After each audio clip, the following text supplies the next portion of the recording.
கிழக்கு, தெற்கு, மேற்கு, வடக்கு இந்த 4 மூலைகளிலே 4 சிவாச்சாரிய பெருமக்கள் யாகங்கள் செய்து அந்த கலச நீரினாலே பவித்திரீகரணம்னு சொல்லுவாங்க. எப்படி இந்த மதில் சுவர் இருக்கோ அதை போல மந்திரபூர்வமாக சிவாஸ்திரம், அகோராஸ்திரம், பாசுபதாஸ்திரம், பிரத்யங்கராஸ்திரம் முதலான தெய்வங்களை பூஜை செய்து நமது ஆலயத்தை சுத்தம் செய்ய இருக்கிறார்கள்.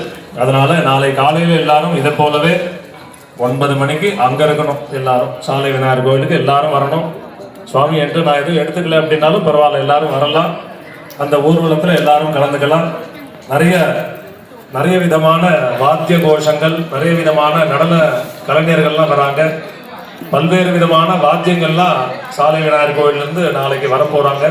அதனால் எல்லாருமே இந்த ஊர்வலத்தில் கலந்துக்கணும். நல்லபடியாக அங்கே சாலை விநாயகர் கோயிலில் தீர்த்த சங்கிரகணம் என்று சொல்லக்கூடிய பூஜைகள் நடைபெற்று ஆலயத்தை நம்ம எல்லாரும் வந்தடைய போகிறோம்.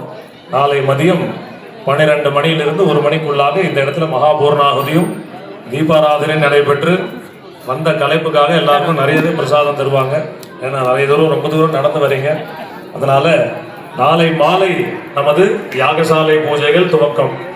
சுவாமி கோயிலே பண்ணிட்டு இருக்கோம், இன்னும் யாகசாலை கோயில் இவ்வளோ நல்லா ஏற்பாடெல்லாம் பண்ணிட்டு இங்கேயே பண்ணிட்டு இருக்கீங்களே அப்படின்னா இதெல்லாம் பூர்வாங்க பூஜைகள், முன்னேற்பாடு. இதெல்லாம் சுவாமி வரத்துக்கு ஏற்ற இடமாக நம்ம கோவிலையும் யாகசாலையும் சுத்தம் செய்து நாளை மாலை 6 மணி அளவில் இந்த இடத்துல இத்தனை ஆண்டுகளாக நம்ம பூஜை செய்து வந்த நமது காமாட்சி அம்பிகை முதலான மல்லிகார்ஜுனேஸ்வரர் முதலான அனைத்து தெய்வங்களையும் கலா தரிசனம் செய்து கலசத்திலே ஆவாகனம் செய்து யாகசாலைக்கு கொண்டு சென்று எல்லா தெய்வங்களுக்கும் 4 காலங்கள் விமரிசையாக அத்யுன்னத ஒரு பிரம்மாண்டமான ஒரு முறையில் சிவாச்சாரிய பெருமக்கள் எல்லாம் வெவ்வேறு தமிழ்நாட்டிலிருந்து வெவ்வேறு ஊர்களிலிருந்தும் வந்து இந்த பூஜைகளை நாளை மாலை முதல் தொடங்கி நடைபெற செய்ய இருக்கின்றார்கள்.